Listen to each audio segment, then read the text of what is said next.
تبارک و تعالیٰ اتنی بڑی چیز مجھے عطا کرے گا، اور پھر فرشتوں کو حکم ہوتا ہے کہ فرشتوں اسے لے جاؤ، جس دنیا کو یہ گزار کر کے آیا ہے اس دنیا کے مثل 10 گنا بڑا محل اسے جنت میں ہمیں کیا کیا ملے گا، جنت کی ایک محل کتنی بڑی ہوگی، امت محمدیہ کو کیا کیا اللہ تعالیٰ انعام عطا کرے گا، اللہ تعالیٰ جو ہے امت محمدیہ کے متعلق آخرت میں کیا کیا تیار کر رکھا ہے، ہم لوگوں کو کیا انعام رسول پاک کے غلامی اور ان کے محبت کے بدلے میں ملنے والا ہے۔ السلام علیکم ورحمۃ اللہ وبرکاتہ۔ دوستو، مفتی سلمان اظہری صاحب کے جو ہے بیان آج ہم لوگ سنیں گے۔ آپ تمام دوستو احباب سے گزارش ہے ہمارے چینل بیان ریئیکشن کو جو حضرات سبسکرائب نہیں کیے ہیں، گزارش ہے کہ آپ حضرات اس کو سبسکرائب کر لیں اور محبت کے ساتھ ثواب کے نیت سے کہ جانے کے وقت اچانک کوئی موت آئے تو اتنی تیاری تو رہے کہ پھر میرے بعد میرے گھر والے یا کوئی دیکھے تو میرے اوپر وہ لان تان تو نہ کرے۔ کچھ چیزیں صاف ستھری رکھو، اپنے گھر کو، اپنے اہل و عیال کو، اور اپنے پاس موجود چیزوں میں سے 2 چیزوں کو صاف رکھو، ایک تمہارا موبائل ہے اور ایک تمہارا دل ہے۔ تقریباً دونوں کے حالات آج ویسے ہی ہو گئے۔ موبائل نکال لو تو زیادہ دیر تک شاید زندہ نہیں رہے گا، جیسے دل نکال لو تو زیادہ دیر زندہ نہیں رہے گا، سیم تقریباً ہو گئے۔ یہ تو میں اسے ہی کہہ رہا ہوں، ورنہ موبائل کی حیثیت دل کے برابر نہیں ہے، آج بنا دیا گیا اس طرح سے۔ اللہ نہ کرے ایسا ہو کہ ایک خاتون اس بات کا آج بھی پچھتاوا کرتی ہے کہ میں اپنے شوہر کی بڑی عزت کرتی تھی، بہت عزت کرتی تھی اور بہت محبت بھی کرتی تھی، اچانک میرے شوہر کا انتقال ہوا ہارٹ اٹیک کی وجہ سے، اور اس کے بعد ساری چیزیں میرے پاس آ گئی، وراثت کی ہو یا گھر میں، لیکن موبائل جو ہے یہ ایسی چیز ہے، کتنی عزتیں ختم کر دیتا ہے، کتنی محبتوں کا قتل کر دیتا ہے۔ وہ خاتون، میں کسی کا وہ نہیں چاہتا کہ بے عزتی و توہین ہو، صرف عبرت کے لیے میں ذکر کرتا ہوں۔ سوال اس نے اس لیے بھی نہیں کیا تھا کہ اپنے شوہر کے لیے کچھ غلط جملے یا کچھ بد دعا کرے، لیکن صرف اس لیے کہ دل میں جو کھٹائی آئی ہے، جو کڑوائی آئی ہے، کڑواہٹ آئی ہے، اس کو ختم کیسے کروں؟ میرے دل میں بڑی کڑواہٹ آئی ہے، اس کو ختم کرنے کے لیے میں کیا کروں؟ ہم نے پوچھا کہ وہ وجہ کیا ہے؟ کہا کہ موبائل کو جب پھر ہم نے اس کی موت کے 2-3 دن بعد اوپن کیا تو وہ بھیانک چیزیں تھی جو ہمیشہ وہ مجھ سے چھپائے رکھتا تھا، اور وہ غلاظتیں تھی جس کو ذکر نہیں کر سکتے۔ تو تمہارے قریبی رشتہ دار، تمہاری بیوی تم سے بدظن ہو سکتی ہے صرف ایک آلے کی وجہ سے، تو سوچو کہ اللہ کے حضور جا رہے ہیں جو قادر مطلق ایک آن کے لیے بھی غافل نہیں ہے ہماری حرکتوں سے، اس کے سامنے پھر ہماری شرمندگی اور ذلت کا کیا حال ہوگا؟ یہ سب چیزیں پاک و صاف تو رکھیں ہیں۔ کئی لوگوں کے حالات ایسے ہیں کہ انہوں نے ڈائریوں میں لکھ رکھا تھا، موبائل آنے سے پہلے کے حالات ایسے تھے، وہ گناہ بھی لکھتے تھے، نیکیاں بھی لکھتے تھے، پتہ نہیں ایسا کیوں ماحول تھا، لیکن جب ان کے ہاتھ، ان کی ڈائریاں دوسروں کے ہاتھ لگی تو زندگی بھر کمائی ہوئی عزت ختم ہو گئی۔ دل پاک رکھو کہ اللہ کے حضور جانا ہے، اور یہ باقی دنیاوی چیزوں میں شاید تمہارا موبائل ہو، کمپیوٹر ہو، کوئی بھی چیز ہو، اس کو پاک رکھو کہ تمہاری عزت برقرار رہے۔ تمہیں اندازہ نہیں کہ کس وقت تمہاری موت آ جائے، اتنا بھی تمہارے پاس مہلت نہیں ہوتی کہ تم پاسورڈ چینج کر لو، اتنی بھی مہلت نہیں آتی کہ تم کچھ چیزیں ڈیلیٹ کر لو، کچھ چیزیں صاف کر لو۔ میاں، ہم نے ایسے ایسے اوقات دیکھے ہیں کہ کلمہ پڑھنے تک کی فرصت نہیں دی جاتی، یہ ساری چیزیں تو دور کی بات ہے۔ اس لیے اللہ کے حضور جانے کی پہلے سے تیاری رہے، ناگہانی موت، اچانک موت آ کر ہمیں دنیا میں بھی اور آخرت میں بھی ذلیل نہ کرے۔ ان مختصر سی چیزوں کے لیے اپنا سارا کچھ قربان نہ کرنا۔ غوث پاک رضی اللہ تعالیٰ عنہ کے مریدین کا جو محور ہوتا ہے وہ ایک آیت کے اوپر ہوتا ہے، قل متاع الدنیا قلیل۔ غوث پاک کے اکثر خطبوں کی آیت یہ ہے اے محبوب آپ فرما دیں کہ دنیا کا سامان بہت تھوڑا ہے، تمہیں پتہ بھی نہیں کہ اللہ تعالیٰ تمہیں کیا دینے والا ہے۔ آپ کو ایک اندازے کے مطابق بتا دوں میں، حساب کتاب ہو جائے گا قیامت کے دن، برسوں لگیں گے، جنتی جنت میں جا چکے ہوں گے، کئی 100 سال بلکہ ہزاروں سال کے بعد سب سے اخیر میں جو جنت میں آئے گا، سب سے لاسٹ، جس کا حساب کتاب ہونے میں کتنے سال لگ گئے پتہ نہیں، یا دوزخ میں عذاب سہ کر کے آیا لیکن سفارش یا شفاعت پر اخیر میں آ گیا، سارے جنتی جنت میں براجمان تھے، لاسٹ مومنٹ پر جو بندہ آیا،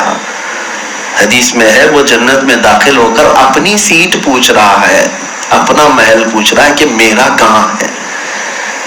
ظاہر سی بات ہے سارے لوگ اپنی اپنی جگہ پر بیٹھ چکے،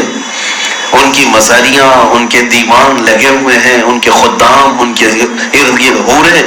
ان کے زر و جواہرات سے بنے ہوئے ہیں، محلات، چمک دمک، ساری چیزیں، لیکن سب سے اخیر میں آنے والا جنت میں وہ ڈھونڈ رہا ہے کہ میری جگہ کہاں ہے۔ ہر جگہ ڈھونڈا تو سب فل تھا، سب فل تھا، تو رب تبارک و تعالیٰ سے پوچھتا ہے کہ اے مولا تو نے مجھے جنت میں داخل تو کر دیا، سب سے اخیر میں آیا صحیح، میرے لیے جنت میں کیا ہے؟ توجہ چاہتا ہوں میرے عزیزوں، اللہ تبارک و تعالیٰ اس بندے سے پوچھتا ہے، خود فرماتا ہے اے بندے تو سب سے اخیر میں آیا، کیا تو اس بات سے خوش ہوگا کہ جس دنیا سے تو آیا ہے، جس دنیا سے تو آیا ہے اس دنیا کے برابر کا ایک محل دے دوں؟ اللہ ہو سب سے اخیر میں آنے والا، وہ کہتا ہے کہ اے رب ذوالجلال یہ میری حیثیت سے زیادہ ہے اور تیرا رحم تو اور بھی بلند ہے، تیرا کرم اس سے بڑھ کر ہے۔ اللہ تبارک و تعالیٰ پھر فرماتا ہے جس دنیا سے تو آیا ہے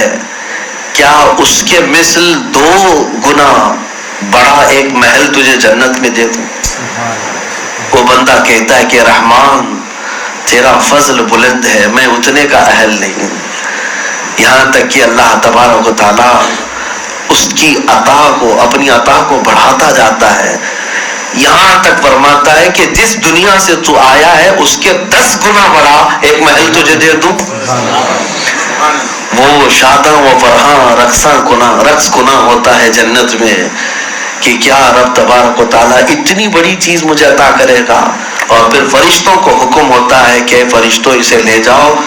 جس دنیا کو یہ گزار کر کے آیا ہے اس دنیا کے مثل 10 گنا بڑا محل اسے جنت میں دیا جائے۔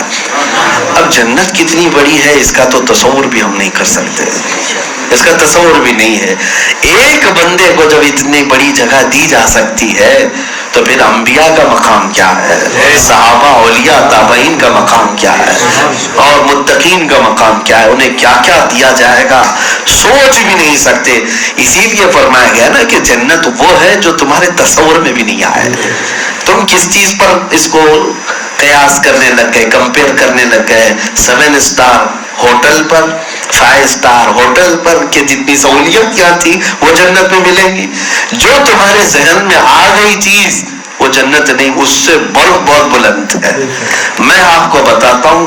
یہ بات میں نے کیوں رکھی کہ اللہ نے کیا یہ سچ نہیں فرمایا کہ اے محبوب آپ فرما دیں کہ دنیا کا سامان بہت تھوڑا ہے، بہت تھوڑا ہے۔ یہاں تک کہ ایک حدیث پاک میں یہ بھی ملتا ہے